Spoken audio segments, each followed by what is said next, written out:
আজি গণ অভিৱৰ্তন আজি নাগৰিক সমাজে আয়োজন কৰিছে। ইয়াৰ মূল লক্ষ্যটোৱেই হ'ল অসমৰ জনগণক এটা শক্তিশালী বাৰ্তা দিয়া যে আমি 2026 চনৰ বিধানসভা নিৰ্বাচনটো ঐক্যবদ্ধভাৱে যুঁজিব খুজিছোঁ। আৰু আজি ইতিমধ্যে সকলো বক্তাই এই কথা কৈছে যে ঐক্যবদ্ধভাৱে যুঁজাৰ সিদ্ধান্ত হৈছে আৰু 26ত বিজেপিক অসমৰ মাটিৰ পৰা উৎখাত কৰাৰ যিটো লক্ষ্য, সেই লক্ষ্যটো আমি উপনীত হ'ব পাৰিম।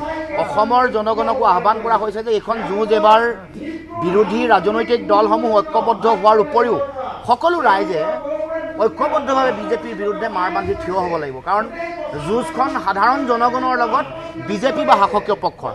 কাৰণ বিজেপিয়ে যিমান অন্যায় কৰিছে, যিমান সংবিধানক সংকটত পেলাইছে, মূল্য বৃদ্ধি, কৰ কাটল বহোৱা, স্বজন তোষণ, মুখ্যমন্ত্ৰী পৰিয়ালকেন্দ্ৰিক দুৰ্নীতি, সিন্ডিকেট ৰাজ, কমিশ্যন ৰাজে সমগ্ৰ অসম যেনেকৈ বিপন্ন কৰিছে, সাম্প্ৰদায়িকতা, ঘৃণা, বিভাজনৰ যি ৰাজনীতি, 6 জনগোষ্ঠীক জনজাতিকৰণ নিদিয়া, ভূমিহীনক পট্টা নিদিয়া, মাটি নিদিয়া, চাহ জনগোষ্ঠীৰ তেওঁলোকৰ সমস্যাসমূহ সমাধান নকৰা, জনজাতীয় ৰাইজৰ মাটি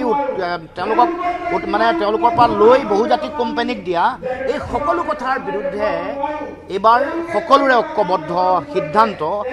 আমি ৰাইজক আশ্বস্ত কৰিব খুজিছোঁ, আমি বিৰোধী ৰাজনৈতিক দলসমূহ আমি ঐক্যবদ্ধ হ'ম আৰু 26ত ৰাইজ মাৰ বান্ধি ওলাই আহক বিজেপিক অসমৰ মাটিৰ পৰা উৎখাত কৰিবৰ কাৰণে। এয়াই হ'ল মূল লক্ষ্য। এই লক্ষ্যৰ উদ্দেশ্য লৈ আজি নাগৰিক অভিৱৰ্তন আয়োজন কৰা হৈছে।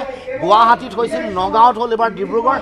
আৰু নাগৰিকসকল, অসমৰ আন সমাজ, কৃষক, শ্ৰমিক, ব্যৱসায়ী, হালোৱা, সজোৱা, সাংবাদিক বন্ধুসকল, সকলোৰে যিটো দায়িত্ব আছে গণতন্ত্ৰ ৰক্ষা কৰা, দেশৰ সংবিধান ৰক্ষা কৰা, ন্যায়পালিকাৰ স্বতন্ত্ৰতা ৰক্ষা কৰা আৰু বিজেপিয়ে আৰম্ভ কৰা সাম্প্ৰদায়িক ৰাজনীতি, ভুৱা উন্নয়নৰ যি প্ৰতিচ্ছবি দি মানুহক কৰ কাটল বহাই জ্বলা কলা খুৱাইছে, তাৰ বিৰুদ্ধে ঐক্যবদ্ধ কৰাত, সংঘবদ্ধ কৰাত সকলোৰে গুৰুত্বপূৰ্ণ ভূমিকা মই ভাবোঁ থাকিব লাগিব। এই আহ্বানকে আজিৰ গণ অভিৱৰ্তনৰ পৰা দিয়া গৈছে।